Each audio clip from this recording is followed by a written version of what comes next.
Ayo! And what is up, gang? Thank you so much for joining me here again on the channel tonight. It is Tuesday, September the 26th, and we are here to give you our thoughts and review of WWE's SmackDown Live. And we are going to get that underway right here and right now. Why?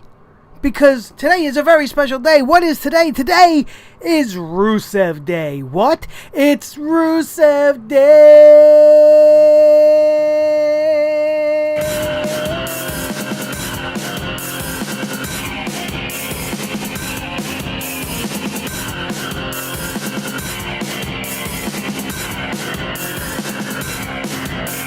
The Sledgehammer Wrestling Show.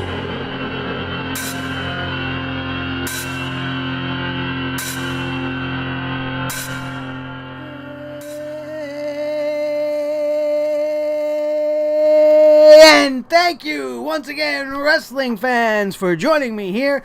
My name is Nick Nightmare. This, as always, is Blue the Snowball Microphone, the World Heavyweight Champion of all the microphones in all the world. And we want to thank you once again for joining us. This is our SmackDown Live review, and tonight was not a bad show. It wasn't a good show. It was not a bad show. It was just a show, as a certain nauseating big dog might say.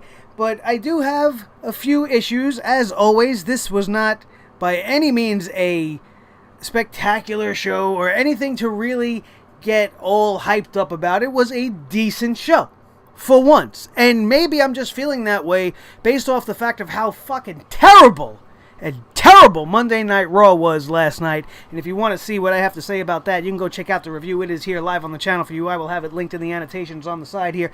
Don't forget to check out everything else we have on the channel. We have been busy all week long. We got tons of stuff here on the network, and you need to get your eyes on it. And when you do, just like right here, right now, don't forget, if you enjoy everything we do here today and you love the Sledgehammer Wrestling Show like I know you do, smash that thumbs up. Don't forget to let everybody know and share this video with your friends. And if you are not part of the Sledgehammer Club, don't forget to subscribe and hit ring-a-ding-ding that notification bell so you will always know right the very second that each and every one of my videos goes live right here on YouTube. So let's get started here. I want to talk a little bit about the AJ Styles situation. Now, the AJ Styles situation, to me, is the way he is being misused. And we've talked about this with many other superstars on this channel, but in particular, you have the greatest wrestler in the world today, okay, on your roster. He is currently holding the United States Championship. He should be holding the World Heavyweight Championship, but that's another story for another day. And you want to have him come out and sit on commentary. Why? Some guy out there in that arena, and some of us here sitting at home watching on our couches, you know, but more importantly, the people that went to that show, you know, they worked their asses off at some job, just like you and me, right? They work hard for their money. They shelled out $50, $60, however many dollars it cost them to attend SmackDown Live tonight, and I'm sure that at least 50%, at the very least, probably more, are fans of AJ Styles. And you know what they did not go to the arena to see tonight? They did not go to the arena to see AJ Styles sitting the hell down. Okay? That's not why we are there, to see AJ Styles. You constantly keep putting him at ringside as if you don't want him in the ring to outshine everybody else. He shouldn't be the United States Champion. He should be being showcased as the face of the company, because there is nobody outside of Nakamura and Joe that could really go toe-to-toe with AJ Styles on his level. But you want to relegate him to commentary while we got Baron Corbin and Ty Dillinger in the ring fighting over nothing. Fighting over nothing. This match was for nothing.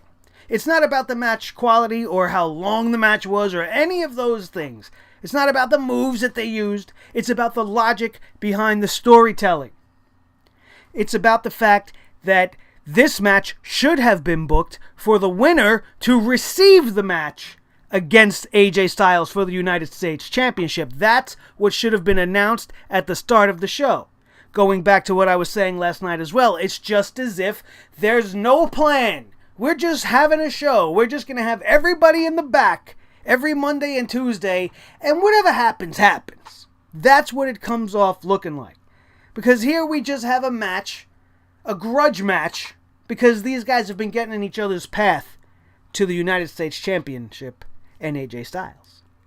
So what better way to resolve that situation than to have them fight one-on-one, which you did correctly tonight. You had that set up perfectly. But there was no stakes. There was nothing for the winner to achieve. What was the point of the fight? Only to have Baron Corbin win by countout, which doesn't even make Baron Corbin look any better than he has been looking. He still looks like an undeserving piece of trash, if you go by the way the WWE has been booking this guy. And then he just comes out and has the balls because he wins by countout. Oh, AJ, I'm coming after you. I don't take shortcuts. I don't this and that. What gives you the right? A countout victory makes you deserve it of the United States Championship? A match against AJ Styles? Absolutely nonsensical. I have a very big problem with this. I tune into SmackDown Live every week. You guys see me on this channel. You guys are fans of the show and you watch. You know that I don't always have on this hat. This is a very beautiful Kevin Owens hat. And we are wearing it because of Kevin Owens' performance tonight, which was fantastic. And we will get to that later on. But I, 99.9% of the time on this channel, when I'm in this chair and I'm sitting here with Blue, am in my AJ Styles Phenomenal One hat since I got it months ago. It's the most used hat that I have on this channel. Guaranteed. I have that hat because he's my favorite guy. I've been with AJ Styles from his day in TNA. I've seen him grow and evolve into the absolutely fantastic performer that he is today. And just like every other great wrestler they have under their umbrella, they're just not allowing him to do what he does best. We're going to have him sit on commentary with a team that's already 3 men deep, adding a 4th voice to this booth that doesn't even need a 3rd. And they keep doing this with every show, and I keep complaining about it, and nothing changes. Not that they're listening to me, but I've constantly said, why do we have to have at least one wrestler join the commentary team every single week? Sometimes it's even a tag team, as we've seen recently with Rollins and Ambrose on Raw. Why do we have to do this? It's a waste of the talent's time. It's a waste of my time, because when I sit down to watch SmackDown, I want to see the Phenomenal One wrestling. So what would you have done? You might ask me. Like I said, first of all, I wouldn't have changed the match. You could have had Dillinger versus Corbin, and the winner receives a shot at the United States Champion. And you word it that way because you allow AJ Styles to continue his open challenge. Why can't he go out there and accept an open challenge? Defend the United States Championship weekly, like it should be. Bring some prestige to it. Show that you're the best in the world. Let the people see the man wrestle, because that's what we want to see. And you highlight him like that. Simultaneously. And now you get 2 great wrestling matches, because Dillinger versus Corbin was pretty good. It wasn't, like you have to go back and watch it right now, but it was good for these 2 guys. It didn't bother me at all. I especially liked the spot where Baron Corbin took it upon himself to launch Tye Dillinger over the announce team and the announce desk and right into an unsuspecting AJ Styles, taking them both out in one fell swoop. It's great. Good stuff. I like it. Should have been being booked this way weeks ago, months ago, without that stupid hiccup with the Money in the Bank contract to make Baron Corbin look like a fool. I just don't see the logic behind it. That's what you should have done. But instead we got what we got. We get everybody all involved in one segment, all because they've been trying to get their shot at AJ Styles. Why couldn't he have had his own match? Would have made tonight's show maybe great. It would have made tonight's SmackDown great. You would have had AJ out there with anybody from the back. Let them come out and give them 10 minutes to have a nice little 3-4-star matchup. Give him anybody. AJ Styles can wrestle a mop. Doesn't make a difference. Even though his head and his hair kind of looks like a mop, they probably look like twins during the wrestling match. But let's that's neither here nor there. So that's my little tidbit. And other than that, I want to address once again this week the fact that people from the arena were tweeting pictures from within, and that more than 50% of this damn arena was empty. Empty. And you have to place the blame on the Jinder Mahal agenda. It's the exact same thing going on with Roman on the Red Show. Raw is all about focusing on getting Roman to be the man.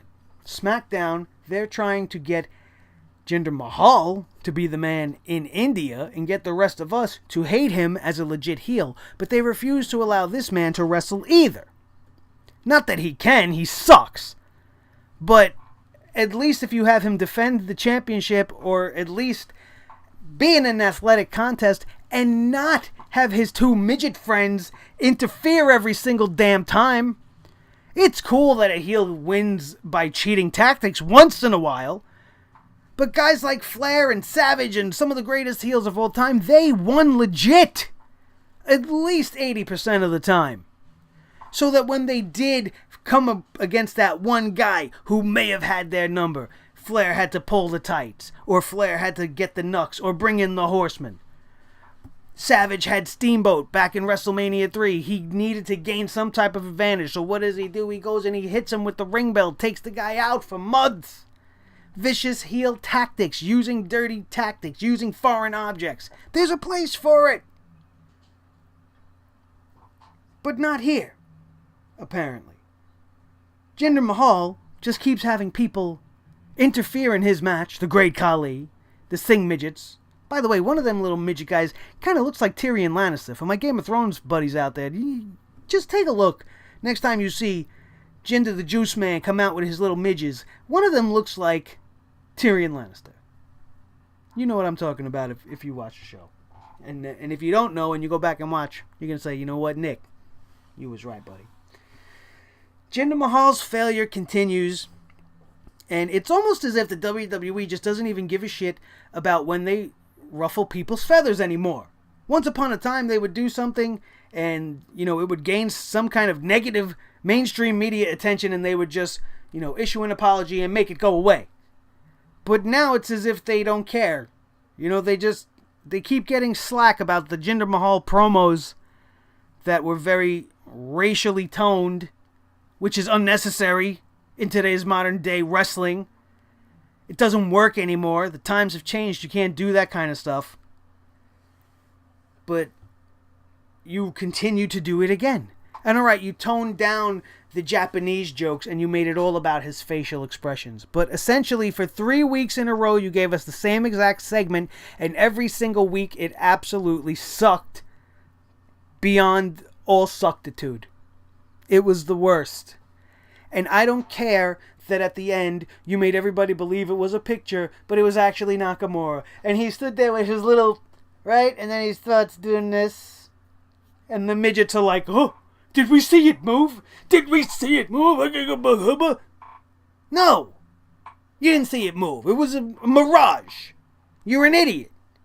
The overdramatics and the overselling all throughout the night was a little bit annoying. Especially when it comes to Dolph Ziggler, and we will get to that later as well. But we had Shinsuke Nakamura come out, finally get a little bit of a comeuppance, right? Who cares? And the fact that Jinder Mahal and the WWE Championship are not even placed at the 9 p.m. hour. It's like they want to get it out there and get it over with because they know that they're screwing everything up. So let's just get this over with. If the Mahal experiment was working, he would be ending the show every single week. If he was your top heel and he was drawing money and he was doing what you wanted him to do, you would be in the main event. You would not be taking the stage at 8:30 p.m. Or you would open the show. He did neither. He was placed firmly in the lower mid-card of tonight's SmackDown. The World Heavyweight Champion. That's okay to you? That's not okay to me. So those are my two main points that I wanted to get. The rest of the show was not that bad. I was fine with the 5-minute squash of the Hype Bros. I hate the Hype Bros. I hate Mojo, Babojo, Bozo, Rowley. Get him out of here. I'm done with him. I'd much rather see Zack Ryder turn heel and be the one that gets the majority of this push. I think Zack Ryder will be great as a heel. I think he's become so boring as the broski right now. As much as I loved it when it began, it's time for something new, bro. Drop the woo. Let's do something and kickstart yourself, and maybe a heel turn is exactly what's needed for Zack Ryder. I don't see Mojo Rawley being successful, heel or face. It doesn't matter. The only thing that could possibly happen is he may gain a measure of respect, at least in my fan eyes, if he has a decent feud with Zack Ryder. But that all depends on the creative, and we don't trust them to throw a baseball to a 5-year-old with a giant baseball mitt, because they'd screw that up too. I was fine with it, and this whole segment, they had the New Day on the outside. At least they weren't in the commentary booth, I'll give them that, but they were at ringside to cause shenanigans, as usual, and they were funny and entertaining, as always, throwing the popcorn around. If you guys caught it, Big E was doing a little bit of this to Jey Uso with the popcorn in his hand, just letting it fall all over the place, but you know what he was doing. You seen it clear as day what I was just doing. You know what Big E was doing. He's always with those little double entendre jokes, right? He tries to skirt the edge, But the whole point of this squash and the whole point of this segment was to announce something we already knew, which is kind of lame and a little predictable. But I am totally fine with this Hell in a Cell match at the Hell in a Cell pay-per-view for the tag team championships between the New Day and the Usos. It is the only real rivalry probably in the entire company that has generated proper heat and has been booked long term. Not that it's been booked so great. It has had its moments of greatness, and it has had its moments where it's just been, why are we fighting again? Why aren't we doing different things? It's win for this team, lose for this team, win for this team, lose for this team. They're just trading victories back and forth, and it's the same story over and over. But it's the wrestling in this scenario that gets these guys and this storyline over. Their matches against each other, whether they're 5 minutes or 15 minutes in an empty match on the pre-show of WrestleMania, have been stellar. And it is the only feud that has generated the proper heat to be deserved to be blown off in the Hell in a Cell. My issue will come when the New Day most likely retain their titles at the Hell in a Cell and go on to continue to feud with the Usos. And I'm going to credit this right where credit is due. My buddy Mike Will 87, Mr. Grindmarket on Twitter, we were talking tonight, and he made a fantastic suggestion, which is no matter who wins or loses at this Hell in a Cell tag team match, the Authors of Pain should make their debut Kane style. Tear the doors down off of the cell and lay waste to the two top teams in the SmackDown tag team division. SmackDown. Did I say SmackDown? That's cool. We could say SmackDown, but it's SmackDown. The SmackDown tag team division. How great would that be? Mr. Grindmarket with that one. Fantastic idea. I wish that's the plan that they were going with. And it's also a little bit refreshing to me because this is the first time in 8 years, maybe the second time in history, that there's been a tag team main event in the Hell in a Cell. Not just that it's a main event, but that it's inside the Hell in a Cell. The last one, I believe, was Triple H and Shawn versus Randy and the Legacy, I believe, if my memory serves me correctly. I didn't write it down here, so I don't remember. But I was fine with this whole tag team segment. It was over and done fairly quickly. They set out what they were trying to accomplish, and it was just fine. The Bulgarian celebration, however, as you could not tell by the opening of this broadcast, was actually enjoyed by this guy. I started off being very cynical, and I was like, Jesus Christ, here we go. what is with the WWE completely not being original? And let's just take a segment from Raw and let's do it on SmackDown in the exact same week. I mean, goddamn, it wasn't even 24 hours that have passed since we seen Enzo get whooped on his celebration last night to the beginning of Rusev's Bulgarian Brute celebration tonight. It was less than 24 hours in between. And we got 2 celebrations. So at first I was like, are you kidding me? And then they're talking about the mayor of Bulgaria. Get out of here. You got Aiden English in there for some reason to sing everything.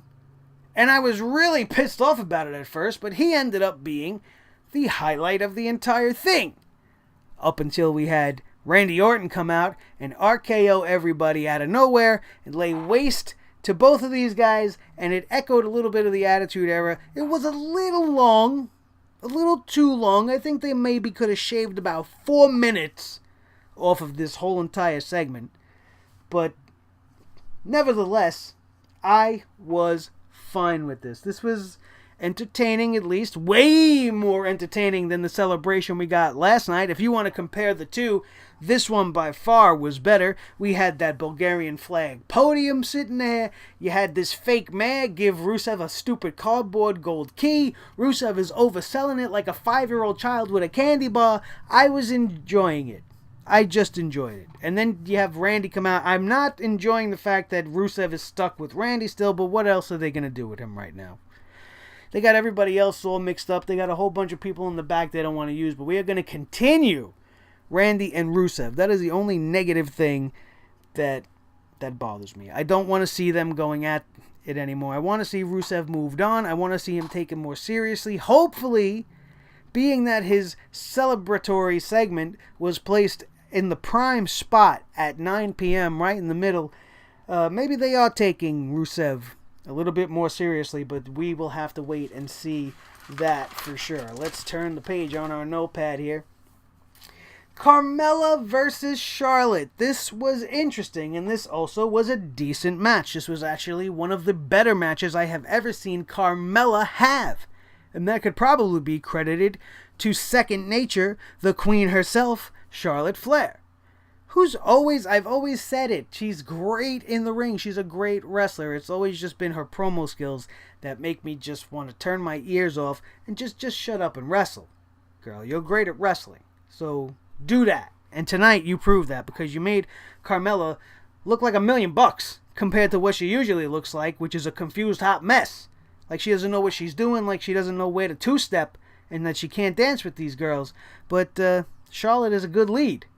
And she was able to bring this girl through a very decent match. Again, it was not spectacular by any means, but it was on par with decent, I guess. It wasn't great. I'm not sitting here going, you got to watch that match either, but it was good enough. It was good enough. And at least it was a different pairing of these girls. And then we didn't get every woman in the women's division out there. But why couldn't we have another segment with 2 more girls in it? At the end of this, with Charlotte and Carmella, you had Natalya come out and talk about how she's so happy that Ric Flair's going to feel great and that he's doing better and he's recovering so that he could see his little girl lose to Natty at Hell in a Cell. You know, good stuff. It was a decent segment. I liked Alexa's segment with Mickie James a lot more from last night. The only thing on Raw that I enjoyed at all. But this was good for both these girls. I didn't mind it. Again, helped make the show feel decent. Nothing was really dragging. It didn't feel like it took forever to get past 9 o'clock, as it has in the last few weeks. I was very grateful they had Jinder Mahal just done and over with. But again, the main event and everything that was to come was just a little bit confusing. And you already almost knew what was going to happen, but they did kind of double swerve us at the end. Let's move along here. They announced that next week the Fashion Files will return. And they've been gone for the last 3 weeks, and I'm struggling to care. I mean, I miss them, and it's funny and everything. But I want to see these guys wrestle. You want to go and be goofballs? Be goofballs. Be jerk-offs. Who cares? You're great at it. You make me laugh. It's fine. but go out there and kick somebody's ass when you're done. You both have the talent and the capability to do so. It would make them an actual tag team, because they're the only tag team on the roster that doesn't actually wrestle, but is featured on television constantly. Except for the last 3 weeks, honestly. But in that whole first initial run of this Fashion Files thing, it was great. And now it's become stale. And do you know why it's become stale? Because we don't see them wrestle. And they don't beat anybody. And it's just more comedy filler for a SmackDown show that's already mostly filler.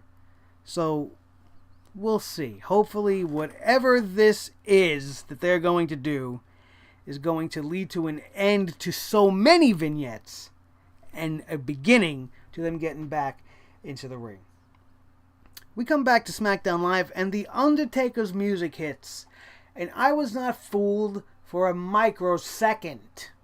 The minute that gong went off, because of all the bullshit we've had to watch for the last 3 weeks, I already knew what was coming. And I know you already knew as well. Because anybody with a quarter of a brain and 2 working eyes could see from the minute that silhouette came through the entryway that was not The Undertaker.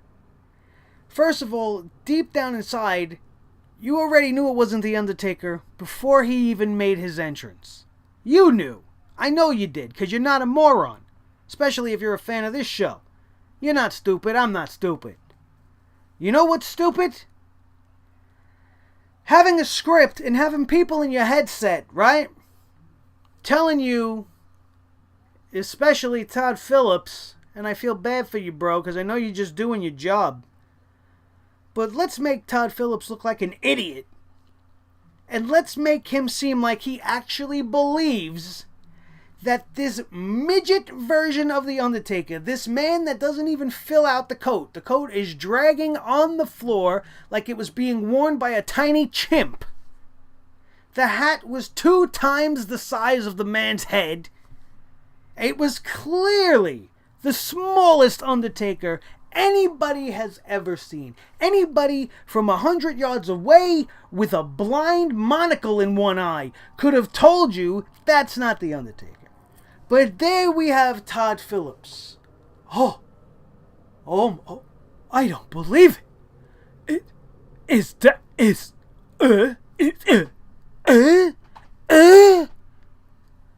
Are you kidding me? That's probably what he had to do because he couldn't get the fucking words out. Because he didn't want to sound like an idiot. Did he really want to sit there and say, oh my God, you guys, it's The Undertaker? He couldn't get it out. Is that the... Come on. Why would you do that to the guy? Why? Unfair. And unfair to insult our intelligence, to make us to even think that we would believe for even this much that even Todd Phillips believed that was The Undertaker. Are you killing me? Nevertheless, once again, after my initial anger over all of that subsided, Dolph Ziggler gets in the ring and he starts doing his "you don't care, so I don't care" thing. And then, boom! Glorious! Finally, after being missing in action for a while, we get to see Bobby Roode, and he makes his glorious entrance in his beautiful robe with all his pomp and circumstance. And he comes down to the ring, and he talks to Dolph Ziggler. And I was really good with this exchange. I thought this was great. Dolph highlighted just like I did. Well, here he is, complete with awesome song and audience participation and your robe and your this and your that and blah, blah, blah. And the whole segment ended up with Bobby Roode challenging Dolph Ziggler at Hell in a Cell, not in Hell in a Cell, at Hell in a Cell. Stupid name for this pay-per-view. I hate it so much. and it's going to be glorious. And I can't wait. I think it's going to be a fantastic match. Dolph Ziggler, at moments during this promo, especially when he was face-to-face with Bobby Roode, made me think of Shawn Michaels for some reason. I don't know. Just something about his swag or something about his facial expressions and the way his hair was, or maybe it was just the weird, glorious lighting. I don't know. But I saw like a shadow of Shawn Michaels laid over the silhouette of Dolph Ziggler just for a second, if that long. But for a minute there, I was like, wow, he kind of reminds me of Shawn for a minute. If only they treated him that way, we would have had the second coming of Shawn Michaels and Dolph Ziggler. But again, there's been no announcement of any stakes to this match. Whether or not Dolph is leaving or not, we still don't know. Depending on his match with Bobby Roode, this may just be the beginning of his second act, or third act, if you want to call it that, in the WWE. But we'll have to see. And I liked it. It was great. Other than the fact that I do not like that they use The Undertaker's clothing in this segment. The last time we saw his stuff, it was folded up in the ring and whatever. And the symbolism of that, we talk about it on the show all the time, is just, it gives you goosebumps. And it brings you back to thinking about a time when The Undertaker was great, And then to use it in a jokingly gimmick fashion to gain heat for Dolph Ziggler, who doesn't need any heat because everybody hates his ass already. Everybody's bored with him and everybody doesn't care about what he's doing. He's right. We don't care. So why should he care? I just did not like them using The Undertaker in this light. I mean, I feel like The Undertaker is the only one that's special left. Like people take shots at Triple H. People make jokes about his nose. People are always making jokes about everybody. Stone Cold's been the blunt of many jokes. He's been all over the place with his what's, and he's been the one pulling most of the jokes on a lot of these guys. But there's one constant, and that is The Undertaker has, for the most part, always been taken very seriously, and to use it this way just bothered me.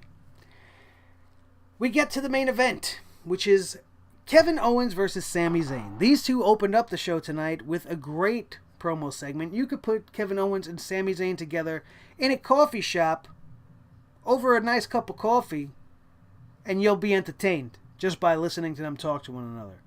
They're that good together. Their chemistry is fantastic. There's a reason why these fans chant "Fight Forever" when they're in the ring. It's been a chant that has followed them from their time in the Indies all the way up until now. Because when they get in the ring together, it's just magic. Whether they're pulling promos off against one another or they're going move for move. However, no matter how good the opening segment was and Daniel Bryan coming out and making the match for later tonight, this main event would be overshadowed by the incoming arrival of Shane McMahon, which was teased all night long. Shane's not here, but he's coming. Right? Like we really give a shit. And Sami Zayn goes out of his way during the middle of SmackDown to go to Daniel Bryan and be like, listen, tell Shane McMahon, please don't get involved in this match. So now what are we thinking? Throughout the whole time we're watching this match, everybody's expecting Shane McMahon to come out and cost Kevin this whole thing. But it takes a weird turn. Even as we see Shane McMahon arriving backstage, they cut backstage, you see him coming in, he's all sweated up. He looks like he's making his way somewhere in a hurry. So you assume he's making his way down to the ring. Then we go back to the action and Shane McMahon doesn't come out. And I'm not complaining about that because I did not want to see that. I would have much rather have seen Kevin versus Sami go to a decision of some sort and then have a confrontation, which is exactly what they ended up doing. What I don't like that they did is that they pulled the Kevin Owens powerbomb on the steel beam of the apron spot and then used that spot to stop the match. I think that there was a better way to show the world that Kevin Owens is a different person. This is almost a rehashing of what they did down in NXT, and I think, again, the unoriginality of this team is just breathtaking. I can't believe that instead of trying to come up with a new thing for these two that have pretty much done almost everything with each other, against each other, as a team, gotta be something new.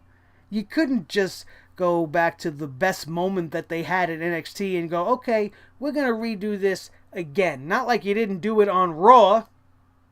It's not like it's going to take Sami out for good. We all know this is wrestling. We all know how it works.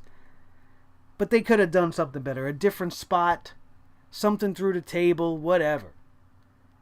At least Shane didn't come out and have this match thrown out by interfering at the behest of Sami Zayn. I think by showing the disrespect to Sami Zayn, if he would have done that, would have made everything I'm saying here even worse. That, this guy went out of his way to say, please don't interfere, and then you didn't give two shits about it, what he said, and go out there. But that, again, that's not what happened here. We had Shane come out at the end, and we have a confrontation between him and Kevin Owens. SmackDown goes off the air. Here comes the money playing loud and proud. Shane McMahon just hopping around in the ring, standing there. Kevin Owens leaving the ring, a beaten man. And this match, again, going to be inside Hell in a Cell. The more this happens, and I might be the only guy saying this on YouTube or anywhere, but I'm not liking this. I am not enjoying anything that is happening with Shane McMahon and Kevin Owens. And that is because Kevin Owens is a megastar. Shane McMahon is office. I don't care what you say, what his history is, how many times he's jumped off of some crazy things, how he's a death-defying daredevil and does crazy stunts in the ring. I don't care.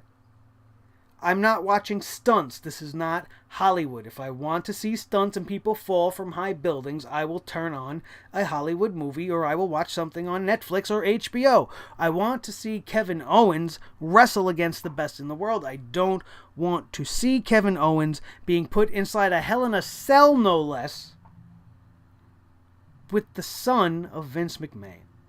You will never recapture the magic of McMahon versus Austin. It's happened, it's sailed, it's done. You couldn't recreate it with The Rock. You couldn't recreate that magic with Triple H.